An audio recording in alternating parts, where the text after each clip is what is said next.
So let's start.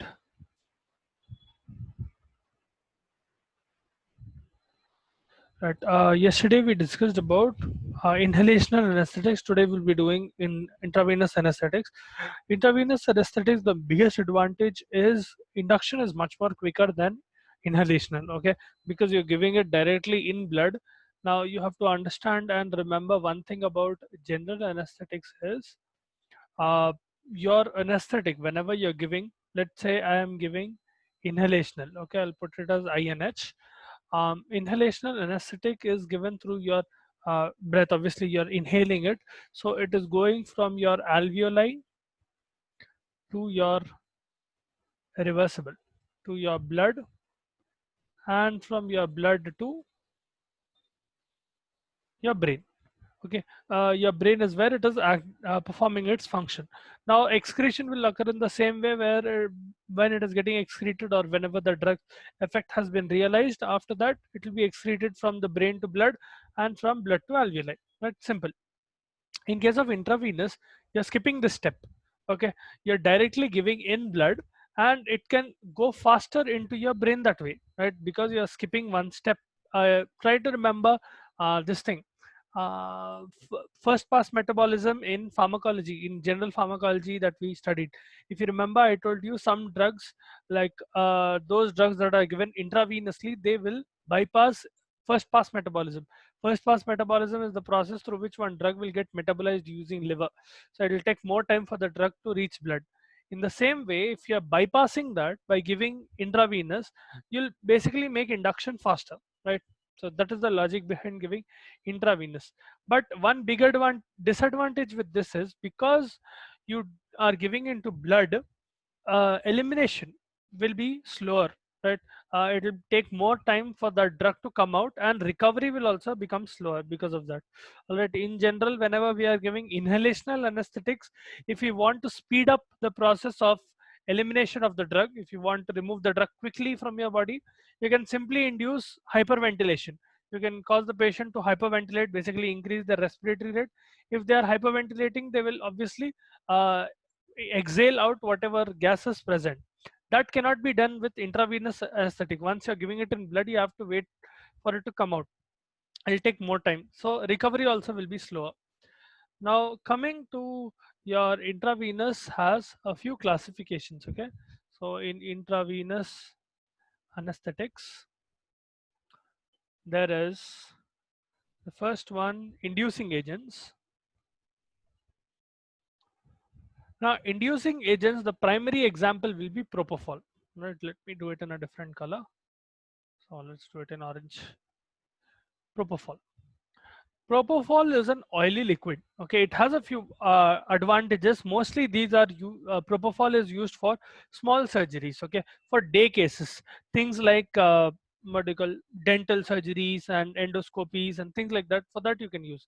Okay, maybe performing a small like stitching or something like that. Okay, stitching a wound and things like that.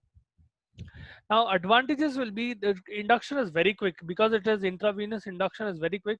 Within 30 seconds, 15 to 45 seconds actually, the patient will become unconscious, and recovery is very rapid. So the patient will recover within 4 minutes. There it has an anti-emetic property, wherein the patient will not vomit. Okay. Some problems with a problem with some anesthetics is they can cause nausea and vomiting. And in general, when you are performing surgery, you will understand this in pre-anesthetics. You do not want your patient to be vomiting while you are doing surgery, right? You do not want any gastric secretion to happen while you're performing surgery, because those gastric secretions can be aspirated. Instead of coming out, if they are lying down, mostly these surgeries are performed when the patient is lying down. So let's suppose something reflux is causing a gastric content to come out, and it is not able to come out of your mouth, but because you're lying down, it will be aspirated into your trachea, so it can damage your lungs severely. You do not want that to happen, right? They can stop breathing, or there may be severe damage to your lungs. So propofol is helpful in that case. You will give an antiemetic as such, but propofol itself is an antiemetic. It will stop emesis from happening. You will generally give, as I told you, you will give it in day cases, wherein you are discharging the patient on the same day. All right, and it is safe in pregnant women. You can give it in pregnant women.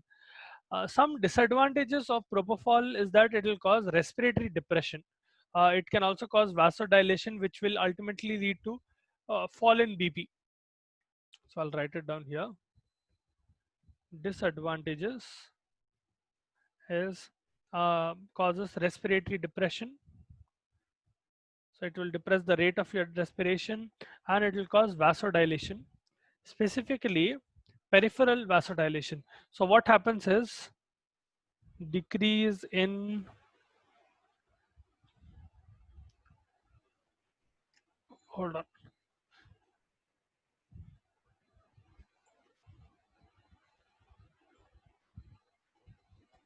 decrease in peripheral vascular resistance. You also write it as PVR. Peripheral vascular resistance is the vertical pressure responsible for maintaining your blood pressure, especially in the periphery. So things like vertical, basically your limbs and all, it is important. Now, in this case, when you're giving propofol, what happens is PVR will fall. Obviously, whenever peripheral vascular resistance is falling, see your blood vessel is vertical, putting a kind of pressure on your blood so that the flow of blood has a particular rate. 120 by 80 mmHg जो pressure है, if you want to maintain that rate, at that pressure there will be a rate at which your blood will flow. Okay, if you want to maintain that, you need to have peripheral vascular resistance. Propofol will decrease that in turn, because of which your blood pressure will also fall. All right, 1 second. Yeah, BP will fall. Now, it is a direct ionotropic, negatively ionotropic drug. So, what are ionotropic agents? आप लोगों को कभी ionotropic, chronotropic, dromotropic पढ़ाए थे? Did anyone teach it to you in physiology? What is ionotropic, what is chronotropic, and what is dromotropic? Okay, I'll take that as a no then. So, drugs in general, especially those drugs that act on your heart, can be classified into three ways. Okay, three broad ways on depending on the activity they have on heart. Okay, they are those that are called ionotropic agents. Some drugs will be ionotropic agents, which will cause increase in force of contraction. In force of contraction through SA node. Okay, they will act through SA node. Those are ionotropic agents. If I have a positively ionotropic agent, meaning think of it like a ionotropic agonistic agent. Okay, so it is causing a positive ionotropic effect, meaning that drug will have that drug will increase force of contraction. Now your heart has both force of contraction and rate of contraction, through which your cardiac output will change, right? Then there is chronotropic drugs, chronotropic agents or chronotropic drugs. These will basically increase rate of contraction through SA node.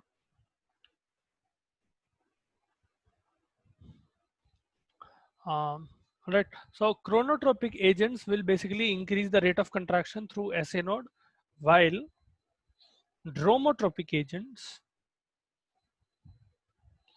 will increase rate of contraction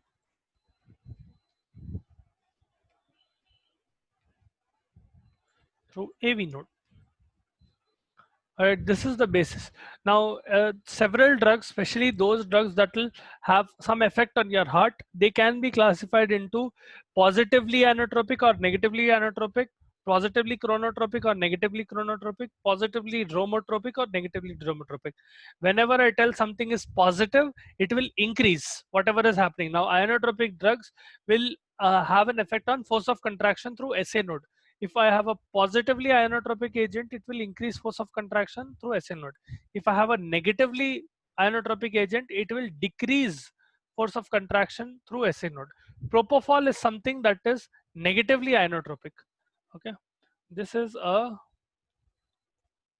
negatively ionotropic agent, meaning this fellow will decrease force of contraction, right?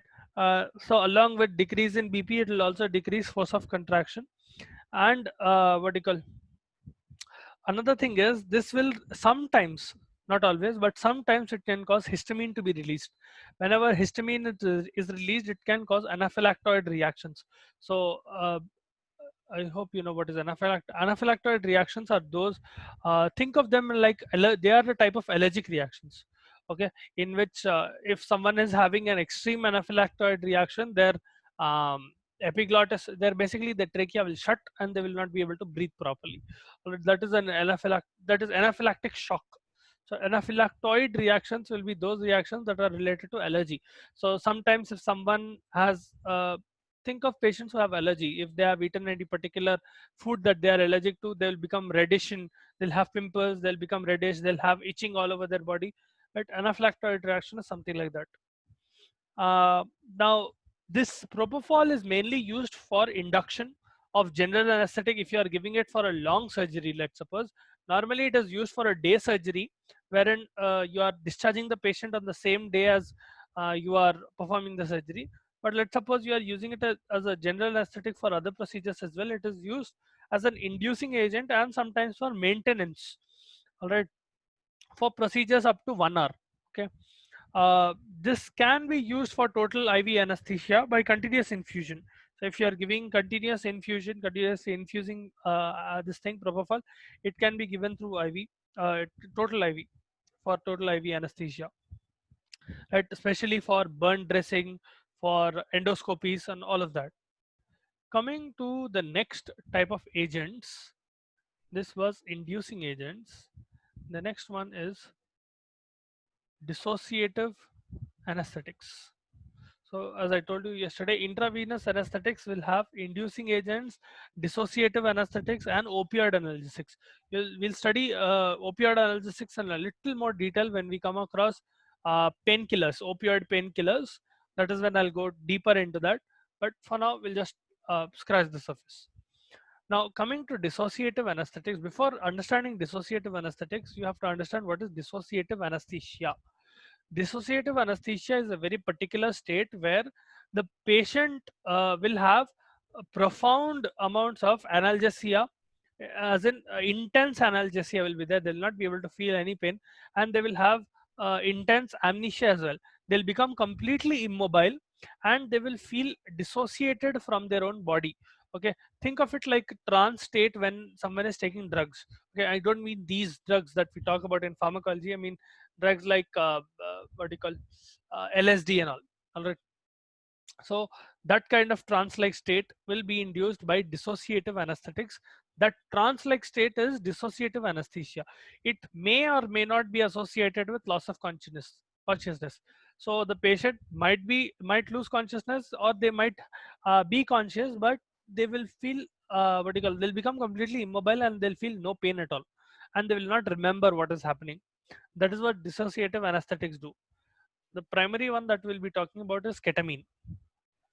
Now, how ketamine works is, you have to know in your body, in your brain, there is something called, let's suppose this is your brain, and there is one particular receptor in your brain. Your receptors are not that big. I'm only drawing so that you know. There is one particular receptor called NMDA. Okay, N-methyl D-aspartic acid. Okay, that is the full form of NMDA. There is one particular receptor in your brain called NMDA. It is a excitatory as a receptor, in the sense that whenever this receptor is stimulated, okay, let's suppose I'm writing stimulus as S. Whenever this fellow is stimulated, it will cause nerve impulses. Okay, it will cause excitation.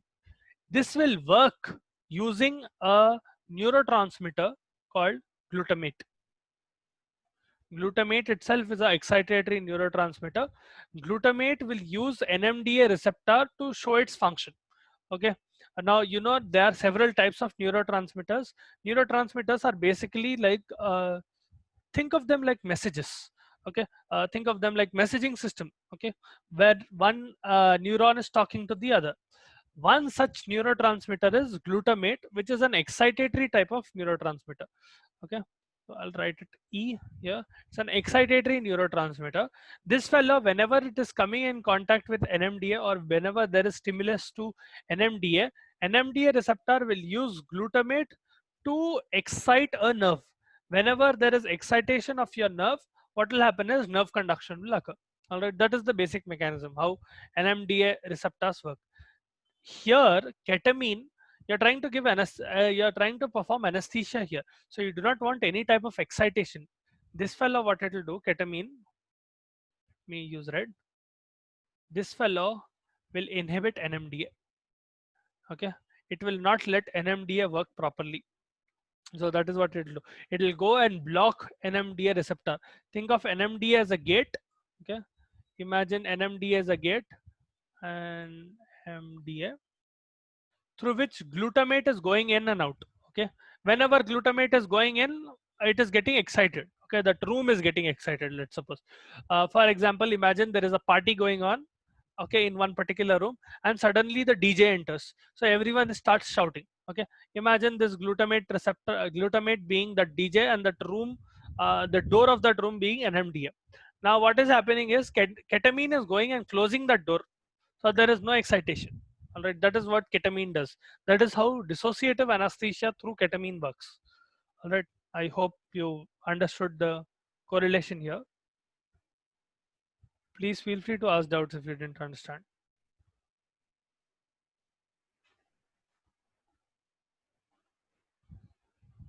Hmm. So ketamine, another thing about ketamine is it is very lipid soluble. It is highly lipid soluble. Because it is highly lipid soluble, it will get distributed very quickly, especially in highly perfused organs. So it is highly lipid soluble, meaning its distribution is very quick, especially in perfused organs and in sometimes in less vascular organs as well. Perfused organ being an organ that has a lot of blood supply. Okay, this needs pre-medication with atropine. So you will have to give an anticholinergic drug called atropine. Needs pre-medication with atropine. I will explain what are pre-medications or pre-anesthetics that you give, but you need to give atropine before you are giving ketamine. Okay, pre-medication with atropine is needed. All right. Now, return to consciousness from ketamine is gradual, and sometimes the patient will have delirium and vivid dreams. So they might become violent sometimes. Sometimes, not always. Delirium can be avoided if you are able to give diazepam. Okay, diazepam is a benzodiazepine drug that will, think of benzodiazepine as those drugs that are used for anxiety or to calm a patient down. Okay, whenever someone is I'm not sure whether in your hospital you've ever had the chance to see someone using diazepam or lorazepam, or you yourself have used diazepam or lorazepam on someone, but it is basically given to patients who are not a, you're not able to control. Okay, as such, if it is also used in anxiety, if someone is having anxiety or epilepsy also, diazepam at different doses can be used. It will also be used as a sedative. We'll get to that sometime. But in this condition, diazepam can be used if you want to avoid delirium from the recovery of ketamine. Right. Uh, Another thing your ketamine will do is it will cause heart rate, cardiac output, and BP, all of them to increase, because ketamine has a sympathetic stimulation function. So it will stimulate your sympathetic nervous system. Your sympathetic nervous system, it will excite you. So it will cause increased amount of heart rate. It will cause increased. Your sympathetic nervous system is the fight and flight response, right? Cardiac output increases, and blood pressure increases. The advantage of giving ketamine is you do not need to give another analgesia or another uh, anesthetic as such with this, because it will produce a very profound anesthesia, it will produce a very profound analgesia and amnesia. You do not want the patient to remember what is happening as well. That is why you're trying to induce amnesia. Respiratory depression is not significant, and there is very little chances of vomiting. Also, this ketamine will not cause any pharyngeal or laryngeal reflexes. So your pharynx and larynx, there will be no reflexes from that. So there is no chance for laryngospasm or pharyngospasm. Basically, the patient will not start coughing or retching during the surgery. Sometimes with other anesthetics, there will be a problem where they can induce pharyngeal laryngeal reflexes. For that, you'll have to give another drug. Right? In ketamine, you do not need to do that. Coming to the disadvantages of ketamine, obviously, as I told you, it can cause delirium. Sometimes it can also cause hallucinations in patients. Hallucinations, involuntary movements can occur during recovery, especially. The patient's muscles will start twitching. Okay. It can be, it is very dangerous in hypertensives. You should completely avoid it in hypertensives. So I'll tell you contraindications. Contraindications is basically in all of those conditions in which this particular drug should not be given. So if I'm telling contraindication of propofol, it will be all the conditions in which propofol should not be given. The same way, contraindications of ketamine will be hypertension, just abbreviated HTN, uh, cardi- congestive cardiac failure, congestive cardiac failure, uh, pregnancy, should not give in pregnancy, especially before term. Okay. um, in increased intracranial pressure, if you know a patient already has increased intracranial pressure, then you should never give it, because this itself will cause increase in cerebral blood flow. If cerebral blood flow increases, intracranial pressure will also go up. Sometimes, not always, but this fellow will cause. And patients with psychiatric disorders, you should never give ketamine. All of these conditions, I'll put this in a different color, let's say red. Okay, so that is the contraindication. I should never give these drugs in ketamine in all of these conditions. All right. And whenever you are giving ketamine as well, please make sure that you are monitoring pulse and blood pressure closely. Okay. Because that can go haywire sometimes. Coming to the last class in intravenous anesthetics, that is opioid analgesics. I'll only go over it briefly because you have a whole chapter of opioid analgesics later on, a whole class. So the main one that we'll be using is 6 fentanyl. Okay. One thing you need to know about opioid analgesics is that it will work using opioid receptors. We'll go into detail later on, but opioid receptors are basically receptors in your body that will uh, cause analgesia. Okay, if I stimulate that opioid receptor in my body, it will cause analgesia. That is how it will work. Okay. These are highly potent opioid analgesics, especially fentanyl. It's a very highly potent opioid analgesic. All opioid analgesics in one way or the other are derivatives of morphine, so they will have the same effect as morphine. Okay, I hope you know what is morphine. Morphine is a drug that is given for severe pain. Okay, especially in chronically ill patients. So all of these will have similar effects as morphine. Now you can give this for supplementing inhalational anesthetic. When you're trying to supplement inhalational anesthetic, that is when you give, especially for short surgical procedures, something like burn dressing, angiography. In all of them, you can give that. Okay. Sometimes you can give it in combination with benzodiazepines as well. All right. So this will conclude your anesthetics, general anesthetics. You have another one called neuroleptic analgesia. I think you'll understand that better once you understand what is neuroleptics. Once you understand what is neuroleptics and analgesics, then it is easier for you to understand what is neuroleptic analgesia. All right. So for now, I'll stop it here. Uh, Coming to pre-anesthetics. So this was about anesthetics. यहाँ तक समझ में आया क्या हो रहा? There's not a lot to understand as such, but a lot to memorize. That is one thing that you'll start to see a lot in pharmacology. You'll have to memorize a lot of things. Understanding will be fairly easier. But in case you have any doubts, any particular part that you want me to repeat, please let me know.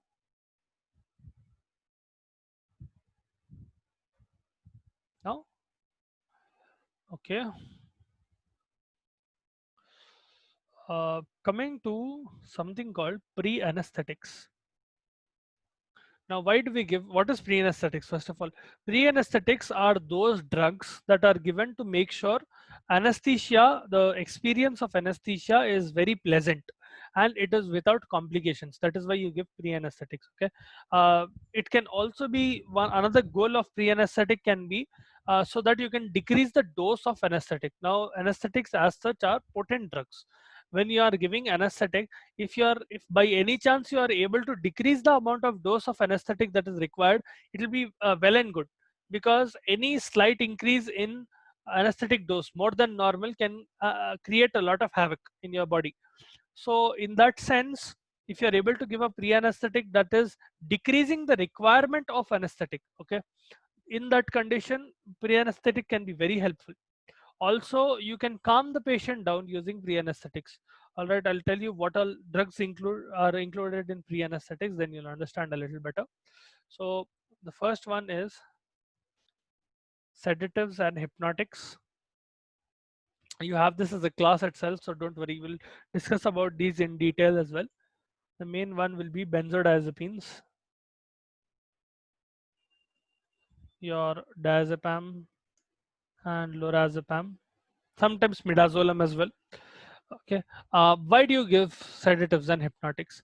Now let's suppose I have a patient who knows he or she is about to go into surgery. Excuse me. They will generally tend to become very anxious. Okay, normally when you see a patient, when let's suppose you take your parent, or now that you are already into this stream, you know what doctors do. It will not be that big of a surprise. But for someone who's going, let's suppose there is someone who's going to the doctor for the first time, or let's suppose they are anxious about going to a doctor, they can automatically what they call, in their body automatically blood pressure will increase and their responses will become slightly abnormal, right? Now imagine if someone is going into surgery, their responses will become very abnormal. In some senses, their what do you call, nervous system will act very differently, and some patients might have anxiety as well. So in those conditions, it is very helpful if you are able to give a sedative or a hypnotic, so that it can calm the patient down. All right, that is the main goal of giving sedatives and hypnotics, to make sure the patient is calm before surgery. All right, you do not want your patient running around during surgery, and you do not want your patient to be very anxious during surgery. Then it is antihistamines. Antihistamines you're familiar with. Antihistamines are used in peptic ulcer disease. If you remember, antihistamines are those drugs that will decrease uh, acid production indirectly, right? They will basically decrease acid production by inhibiting histamine's response on parietal cells. If you're having confusion, please go through PUD once. The mechanism of PUD I explained there in peptic ulcer disease drugs when I taught you. I think that was one of the first topics that we talked in pharmacology in these online classes. Antihistamines like promethazine is given. Now, if you remember, I told you that antihistamines as such are of two types. You have H1 blockers and H2 blockers. This fellow will decrease acid production. H2 blockers are what you use in PUD. Okay, this is what you use in PUD. It will decrease HCl production. The other type is an anticholinergic agent. So it will decrease autonomic responses.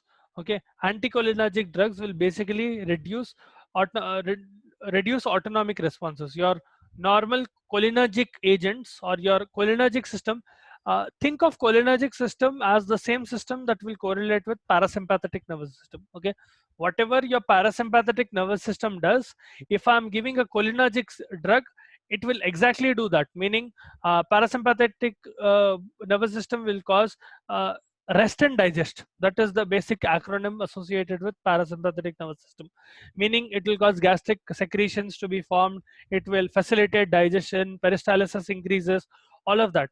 You do not want that during surgery. You do not want acid to be produced, you do not want gastric secretions, you do not want bronchial secretions to come out, especially during surgery, because they can hinder in between surgery. So especially because let's suppose यहाँ पर anticholinergic बोल रहा हूँ ना मैं, especially promethazine, you directly give anticholinergics as well. There is another class called anticholinergics that you can directly give. These basically what they do is they will decrease, one work that they will do is they will decrease salivation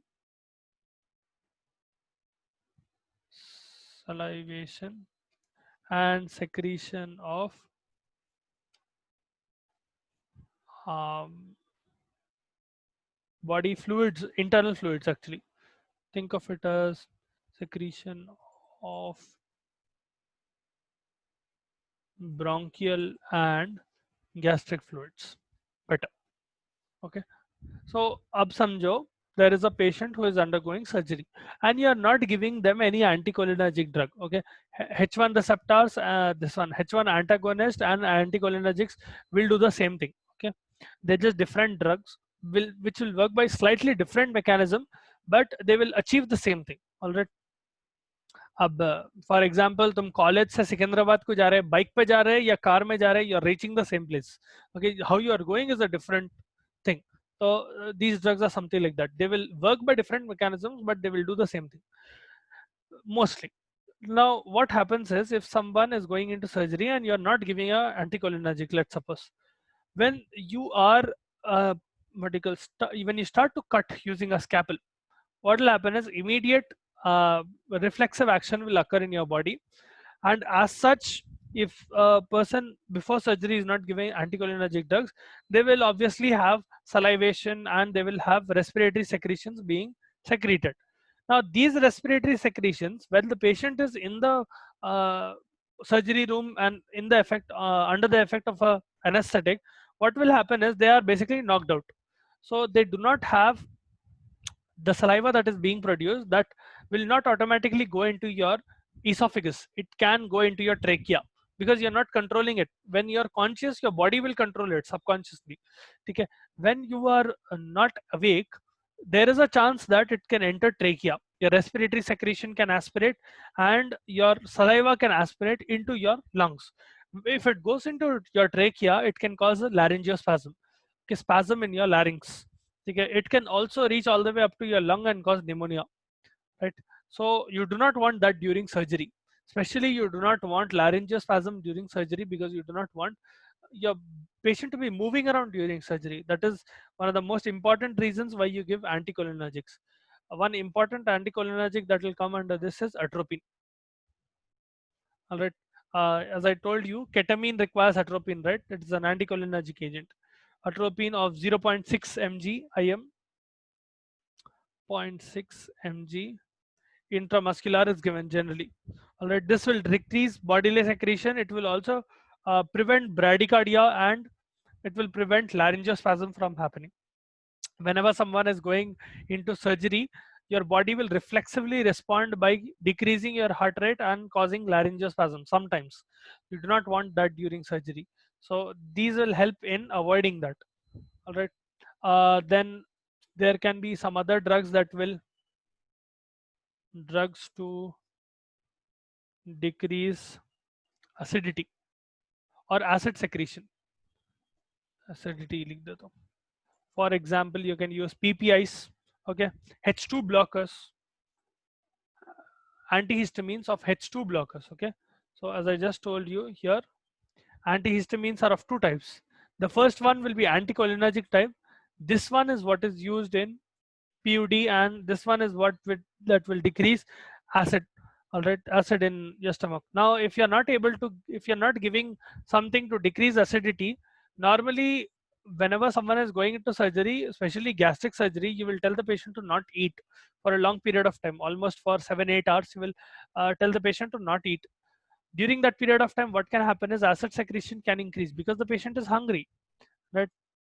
If that acid is not what you call that secretion is not stopped, that can aspirate into your lungs, especially when the patient is uh, what you call knocked out using an general anesthetic, right? So you do not want acid to reach all the way up to your lungs and cause damage. So that is why you give something like PPI, especially in extremely long surgeries. Okay, suppose you are feeding the patient as well, and what you call they do not have a gastric surgery, they have some other surgery, and it's okay if you are feeding the patient something.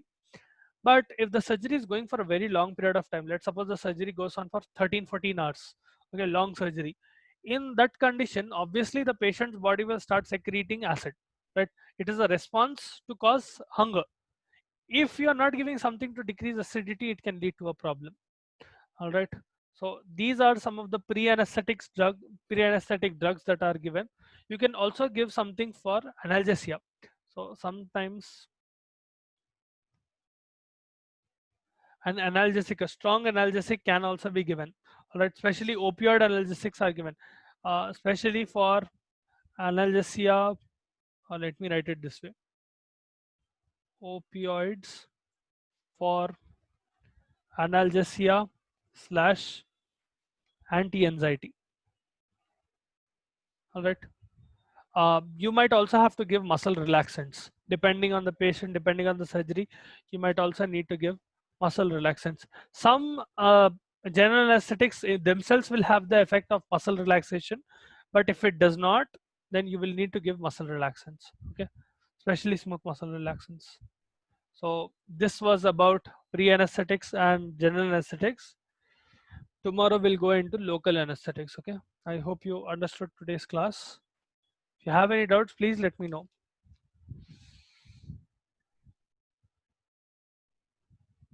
No doubts? Okay. Please feel free to ask any doubts if you have any doubts. No, sir. Okay. Chalo. See you tomorrow then. Thank you, sir. Good.